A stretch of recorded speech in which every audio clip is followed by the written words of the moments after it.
Welcome to the first week of the second 9 weeks. Congratulations, you made it. You might remember reading in your textbook last week about this story. By one count, President Obama has already used unmanned CIA drones to strike more than 300 suspected terrorist targets, even more than his predecessor. But today we learned just how much authority the administration believes it has to kill without trial or evidence suspected terrorists, even American citizens. A newly disclosed Justice Department document says American citizens tied to al-Qaeda can be killed if, quote, an informed high-level official believes the target poses an imminent threat. But the document says it, quote, does not require the government to have clear evidence. Case in point, Anwar al-Awlaki, an American citizen and top al-Qaeda leader linked to several terror attacks. He was killed in a 2011 drone strike. Human rights advocates say the Justice Department memo goes way too far and justifies essentially a claim that the executive branch can be judge, jury, and executioner. As soon as he became president, Barack Obama stopped CIA tactics like waterboarding that he considered torture. But this justifies outright killing of a suspected terrorist. The White House says that the president's top priority has been to protect the American people in a way consistent with our values. But you can expect that his choice to run the CIA will face sharp questions on this at his confirmation hearings later this week. And Diane, some in Congress are saying that they want to impose limits on the administration's ability to use drone strikes. Well, what? The president can assassinate Americans without a trial? Is this a real thing? Well, we're about to find out. Cue the intro.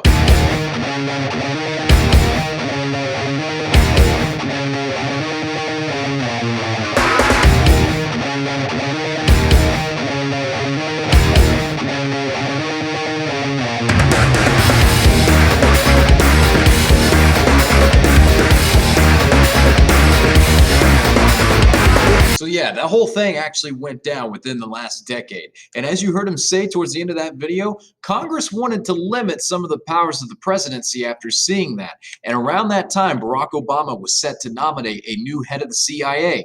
And you better believe some members of Congress took advantage of that moment. I will speak until I can no longer speak. It was something we almost never see anymore, an all-out talk-till-you-drop protest speech on the Senate floor. A senator talking for almost 13 hours straight without sitting or even taking a bathroom break. His only real sustenance, a candy bar and deemed to be a threat. And some peanuts. He spoke to block a vote on the president's nominee for CIA director, saying he first wanted an answer to a simple question.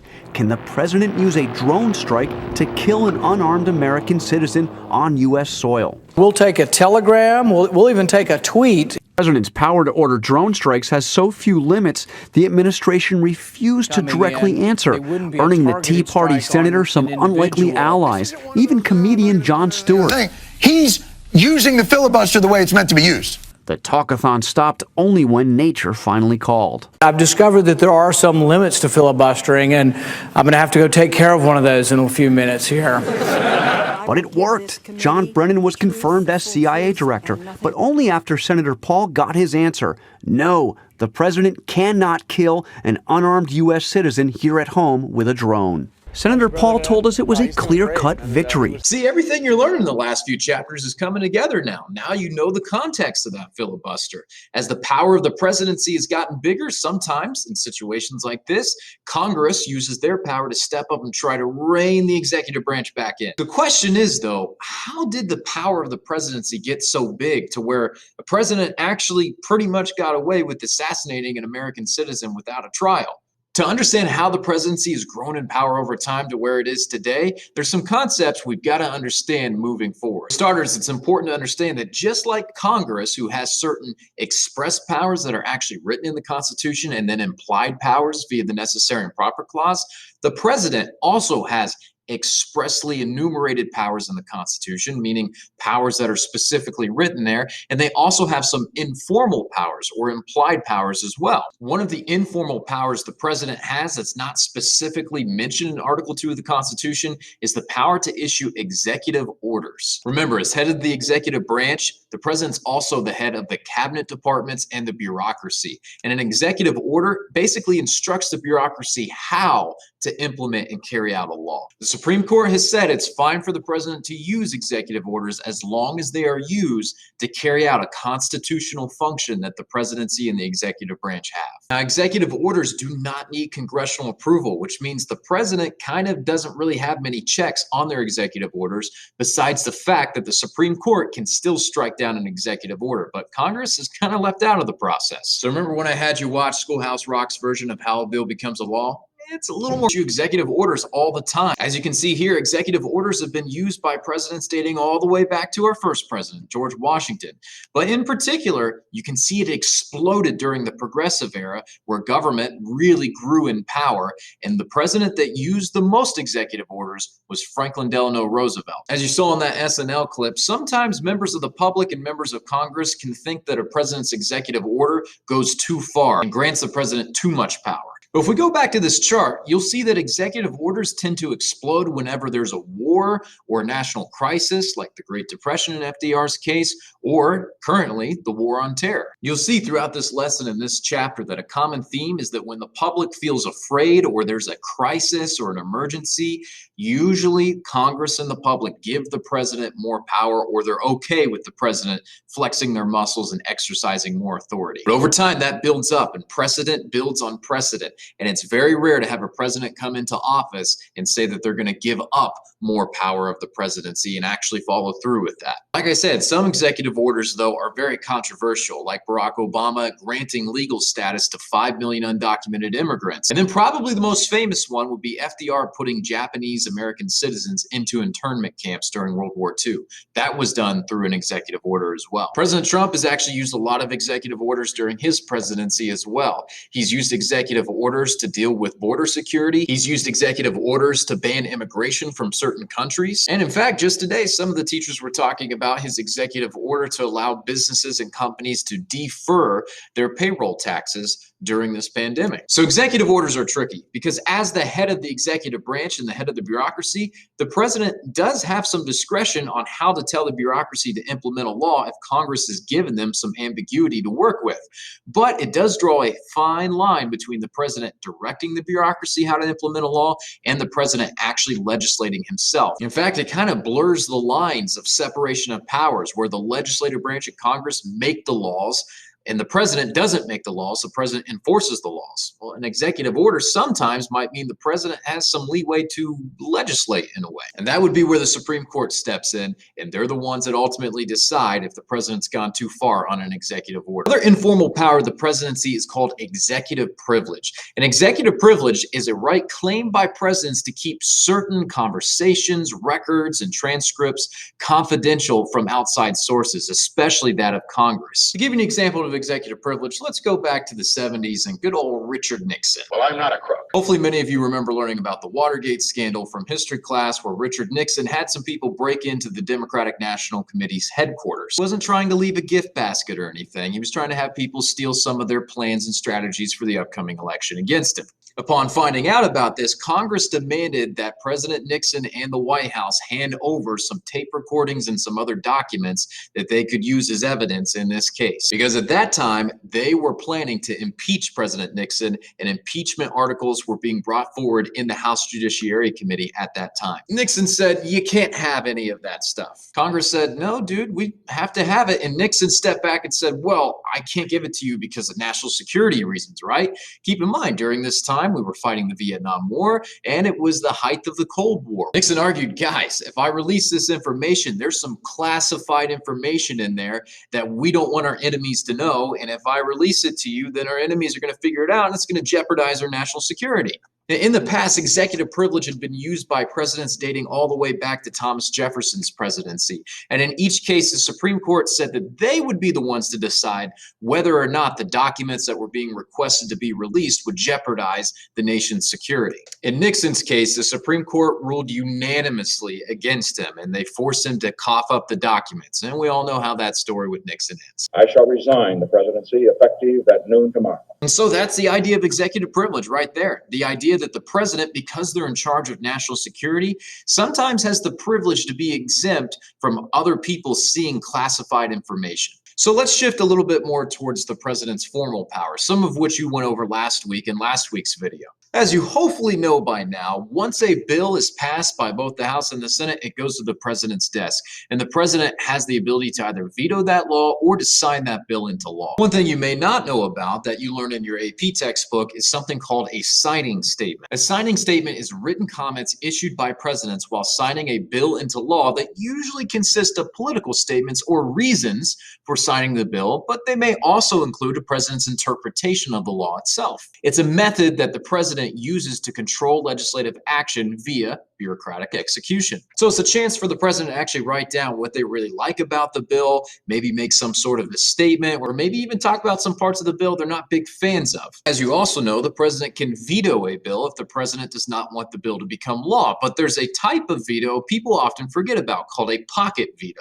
A pocket veto is an informal veto caused when the president chooses not to sign a bill within 10 days during a time when Congress has adjourned at the end of a session. So just think of it like the president putting a bill in his back pocket, completely forgetting about it, and then 10 days later, oh well, it's expired. Speaking of Congress and the presidency, that's a relationship worth taking a closer look at. If the president really wants to get their executive agenda done, oftentimes they have to bargain and persuade with Congress. As the head of their own party, it's pretty easy to get members of their own party in line, but oftentimes they're going to have to compromise with members of the other party. Remember a couple weeks ago, I talked about the federal budget process and how if the budget is not passed by a deadline, the government shuts down.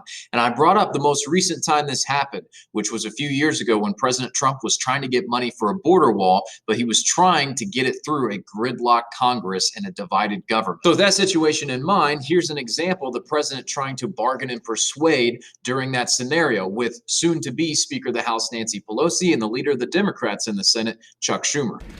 And then we have the easy one, the wall. That'll be the one that will be the easiest of all. What do you think, Chuck? Maybe not? It's called funding the government, Mr. President. I think the American people recognize that we must keep government open, that a shutdown is not worth anything, and that you should not have a Trump shutdown. You have the White House, Did you say Trump? shutdown.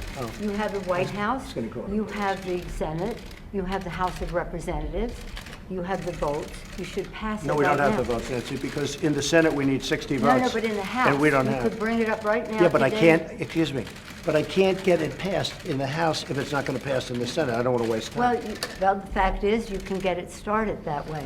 It doesn't help for me to take a vote in the House where I will win easily with the Republicans. You will not win. It doesn't help to take that vote because I'm not going to get the vote Don't put of it the on Senate. I Senate, need Mr. 10 President. senators. That's Mr. the problem. President, you have the White House, you have the Senate. I have the you White House. The White of House is done, Representatives. and the House would give me the vote if I wanted it, but I can't because you I need, can't- Nancy, I you need 10 can't. votes from Chuck. Now, All right, let me Mr. say President, something here. Let me just say one thing.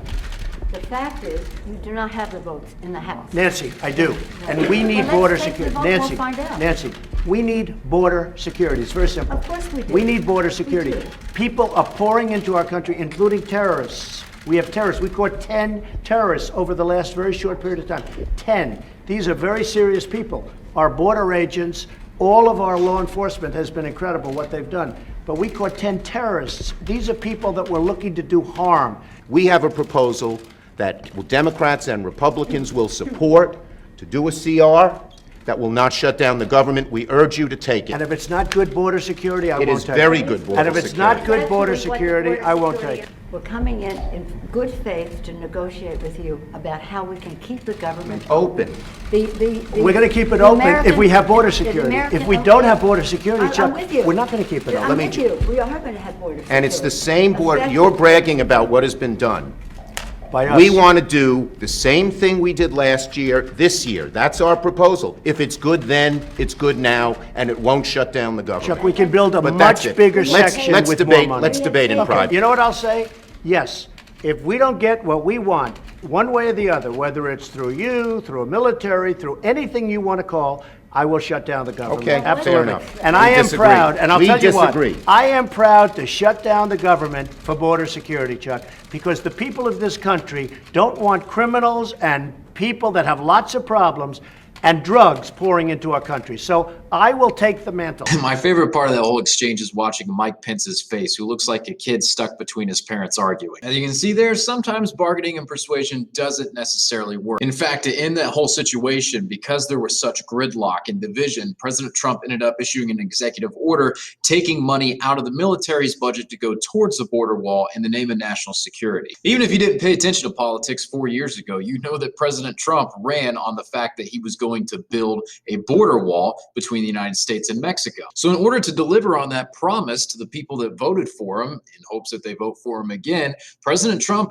absolutely needed to get that done. But Democrats, who were just elected in the 2018 midterm election to win the House of Representatives, also had their own agenda. They felt that they had been elected on the promise that they would oppose a border wall. So you have two competing factions here in two different branches of government, and this is just another example of divided government and gridlock. Somewhere the founding fathers are thinking, this is exactly why we wanted the terms for each of these different positions in government to be kind of staggered, because then you have different factions that might rise and fall, and those factions might still have some people in power while new people come to power to oppose that. So it creates an environment that's conducive to gridlock, like you just saw in that little scenario. If James Madison was sitting back watching that, he'd be thinking, hey, Mr. Hamilton, look, we did it. It's perfect, because there we had different factions competing against each other and nothing got done, which means government was limited. Of course, the anti-federalists would say, hey, dummies, what was the result of this whole thing? The president ended up exercising more power. You remember when we tried to warn you that this president would be a king?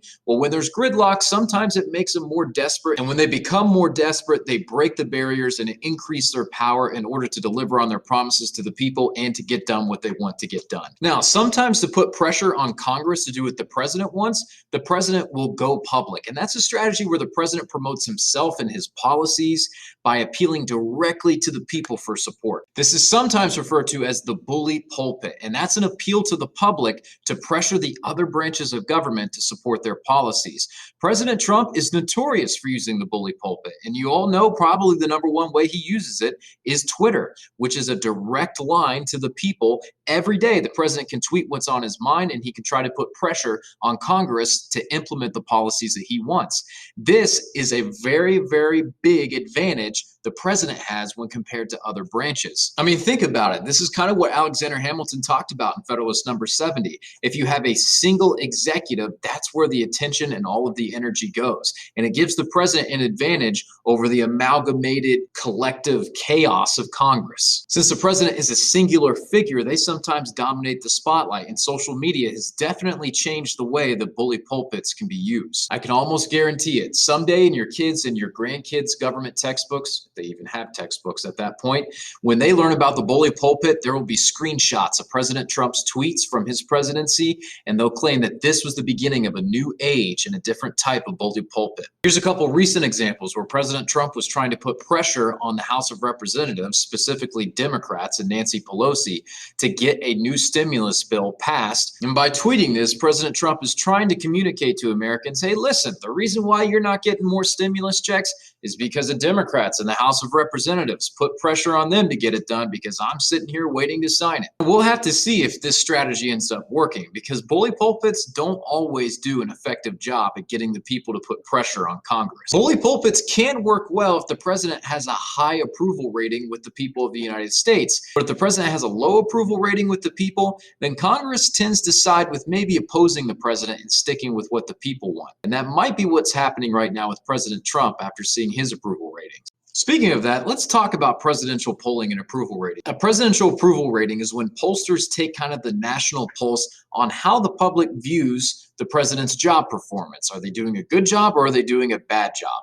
And they do this through scientific methods, which we'll actually touch a little bit on later on in the year. The higher the president's approval rating, the more persuasion the president has to get Congress to do what he wants, because Congress will look and say, gosh, the public really like the president and what he's doing, so they're probably going to side with him on stuff. That puts the pressure on them to side with the president. The president's approval rating is always the highest during the honeymoon period, which is when the president is first elected, so kind of that first part of their presidency. You can see that reflected in this chart here. Presidents start off with pretty high job approval ratings. Part of that's the fact that they just came off an election where the majority of the nation, in most cases, voted them into office. And since it's the beginning of their term, they really haven't done that much to tick anyone off. And even the opposing party often says at the beginning, well, since they just won the election, the majority of the public sides with them, we'll at least give them a chance. It's called the honeymoon phase because in most marriages and most relationships for that matter, things are new and they're exciting at first and everyone's really happy. But as you get to know someone longer, it kind of wears off. You float back down to reality and realize, this person actually has some problems. Now, oftentimes, presidential job approval ratings spike way up during a national economic or military crisis because there's usually a sense that everyone should rally around the flag, get behind your president, even if you're not the biggest fan of him. We're in a crisis and we need to be united as a nation. United we stand, or divided we fall. And there's plenty of evidence of this. For example, if you look at President George W. Bush's approval rating, after 9/11 happened, his approval rating skyrocketed into the 80th percentile. You can see these same trends with President Trump's job approval rating. He also had a honeymoon phase at the very beginning of his presidency, and it kind of fell off from there. But this past spring, when the pandemic started, you can see there that it actually went up a bit. Now, an interesting thing we can do, since we're only a few weeks away from the election, is to take a look at where President Trump's job approval rating is compared to other presidents at this same point in their first term when they were running for re-election. Then we can look at that and see, did those presidents actually end up winning election or were they booted out of office? If you look at this chart, President Trump is not in the best of company because he has an approval rating that's only higher than two presidents on this chart. And both of those presidents, Jimmy Carter and George H.W. Bush, ended up losing their re-election bid. Out of 45 presidents we've had in history, only 10 have failed to win re-election despite having all the advantages of being an incumbent. We'll see if anything changes here in the next couple of weeks, but as of now, this is probably the reason why a lot of pollsters are predicting Donald Trump may join that list. So ultimately, while looking at the fact that the presidency has expanded in power over time, there are these three things that we just went over that are big contributing factors to why that is. Executive privilege, the use of executive orders, especially more frequently, and presidential approval ratings. It's often during wars or times of national crisis that the president assumes more power. For example, during World War I, President Woodrow Wilson significantly expanded the power of the federal government, specifically the presidency. He justified it in the name of national security. During the Great Depression and World War II, FDR significantly expanded the power of the presidency by issuing executive orders, putting Japanese in internment camps, creating the WPA, which created lots of jobs for people during the Great Depression. During the Cold War and the Vietnam War, President Nixon significantly expanded the size and scope of presidential power. What determines if a president can get away with it or not is often their approval rating with the public.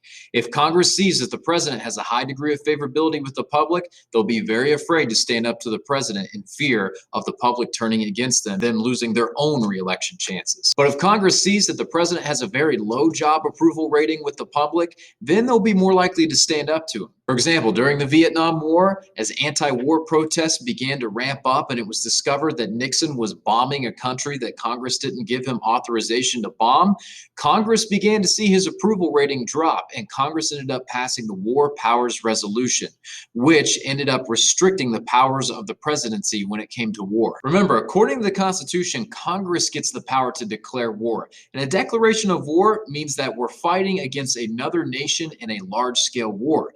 Congress can also pass an authorization for the use of military force, which allows the president to have some power to engage in a limited war. A limited war is usually defensive in nature, and it's not against an actual country. It's usually against maybe a terrorist organization or some pirates or something like that. It's limited in its size, scope, and objectives. Congress felt Nixon was using the military in a way that either constituted an authorization for the use of military force or declaration of war. Either way, he needed to come to Congress and get their approval first, and he did. So the War Powers Resolution was passed over Nixon's veto, meaning he actually vetoed it and Congress overrode his veto. And it restricts the power of the president to maintain troops in combat more than 60 days without congressional authorization. Congress attempted to reassert control over national security, but since this was passed, presidents have largely ignored it, asserting that the act is unconstitutional. that it goes against the president's power in Article 2 to be the commander-in-chief. As we wrap up this chapter on the executive branch, it is worth mentioning the vice presidency and the first lady too. So under the original Constitution, the vice president was actually whoever finished second in the election, which, as you can imagine, started some conflicts when the vice president wasn't necessarily of the same political leanings as the president. I mean, can you imagine if Hillary Clinton was Donald Trump's vice president? Yikes. So the 12th Amendment was added to the Constitution, and it amended the original language. So now the vice president and the president are elected together. Constitutionally, the vice president is the president of the Senate, and they have the power to break a tie in the Senate. Now, it is very rare that the vice president actually ever chairs a session of the Senate. Oftentimes, that is the president pro tempore of the Senate who does that. Now, the 25th Amendment basically put into writing that the vice president is the first in line in order of succession if something happens to the president. Sometimes they can actually be acting president according to the 25th Amendment. For example, if a president has to go get surgery and they're going to be incapacitated for a while, then the vice president can step up and be president. And that's actually happened a few times. After President Reagan was shot in the 1980s, George H.W. Bush became president for a few hours while President Reagan was in surgery. Same thing with President George W. Bush. When he had to get heart surgery, Dick Cheney, who was the vice president at the time, became president for a few hours. Overwhelmingly, though, the vice president is really an unimportant post unless the president is unable to discharge the powers of the office. John Adams, our first vice president, I think said it beautifully when he said, "I am vice president, yes, and in this I am nothing. But I may be everything." Then there's the first spouse, which is whoever the president is married to. They don't have a formal role in the administration, but they kind of serve as like a link between the people and the president. Modern spouses have an initiative or a program they like to promote. For Michelle Obama, it was the Let's Move to fight childhood obesity. For Melania Trump, it's the Be Best anti-bullying initiative. Now, their initiatives can have an impact. Believe me, I still remember when Michelle Obama's anti-obesity initiative hit my school and they took out all of the good snacks. Before you knew it, we had a black market selling candy bars out of book bags. In fact, the legislation that was passed to support this initiative is still evidenced today. Next time you look at the CTEC lunch menu, just look down in the bottom right, and there you'll see what's required for you to have what's considered a complete meal. So ultimately, what I want you to get out of this lesson is the idea that presidents used to be more subordinate to Congress, but things like the Great Depression and World War II increased the responsibility, the stature, and the power of the office on a domestic and a global scale. The modern presidency now initiates legislation through the bully pulpit. They have more delegated powers granted by Congress, whether it's trade policy or war making. They're now the focus of more public attention, hence job approval ratings. And now they have a large staff directly working for the presidency. That includes the EOP, the Executive Office of the President. And that's a collection of offices within the White House organization designed mainly to provide information to the president. So, for example, the National Security Council, economic advisors, the president's staff, who are all loyal to him and his agenda. All of these recent trends you see have continued into the modern era where we deal with problems like terrorism and the situation you saw at the beginning of the video. And many of those types of situations that we see today haven't completely been resolved. Even 2 centuries after the Constitution has been written, Congress and the president are both still fighting to define their powers. And there you have it. That's chapter 5, the presidency. So here's your assignments for this week. Obviously, you got this Ed puzzle to complete. And then I have a chapter 4 and 5 open note reading quiz for you to take. Feel free to use your notes, use the textbook, use your resources to help you answer those questions. All of those questions are straight from the College Board, so those are AP-style questions that you'll see, and they've been used on previous exams before in the past. Then make sure you finish up outlining Chapter 5, Sections 3, all the way through Section 5. Start the 9 weeks off. I also have a little bonus opportunity for you. I posted a link to an iCivics game. It's actually a new one that they've made over the presidency where you get to basically be the president and experience some of the things we've talked about in the last couple weeks. So if you want to play that game, once you get done, take a screenshot of the final page and submit it on Classroom for 5 bonus points. So the Ed Puzzle's due on Wednesday, the quiz is due on Thursday, and then the chapter outline is due on Friday. And if you want to complete the optional bonus opportunity, that's due on Friday as well too. Shout out to Derek, by the way, for recommending I give you all some sort of note outline for the Supreme Court cases so that you can keep track of those and have those all stored somewhere. So this week I posted a general outline. You can copy that and you can type in notes on each of the Supreme Court cases as we go along. I should also mention too that a brief description of each of the required Supreme Court cases is included in your syllabus, which is under coursework under the first week. So again, it's completely optional for you to do those, but I highly recommend doing it because it will help you organize your thoughts on the Supreme Court outlines, and you'll have something nice to look back on later on in the year when you start studying for the AP exam. Now, before I let you all go, I want to let you know that I'm very proud of all of you. To be able to get through an AP course in 9 weeks is tough enough, but to do it remotely, I know is even tougher. So overall, I think you all did a great job. The one bit of overall feedback I have is that we put a little more substance into our chapter outlines, because you're going to thank yourself in the spring when you look back and have your chapter outlines and they are there for you with substance that you can look back on. The AP exam is way more than that lower level of Bloom's taxonomy, which simply says you need to regurgitate and recall information. They require higher order thinking, and that's going to require you to know the context around the vocab terms. So if you're just doing the vocab terms and you're barely summarizing what's in the written text itself, it's not going to do you much good. There's something to be said for being able to read something and then type it out in your own words what it's saying. To be able to explain something to someone else means that you really do understand it. So when you get to a section, make sure that you title the headings on there and just simply summarize in a few sentences or a paragraph what those headings were explaining in your own words. Trust me, it will help you store that stuff in your long-term memory, and it will help big time. That's all I got. I hope you all have a great week.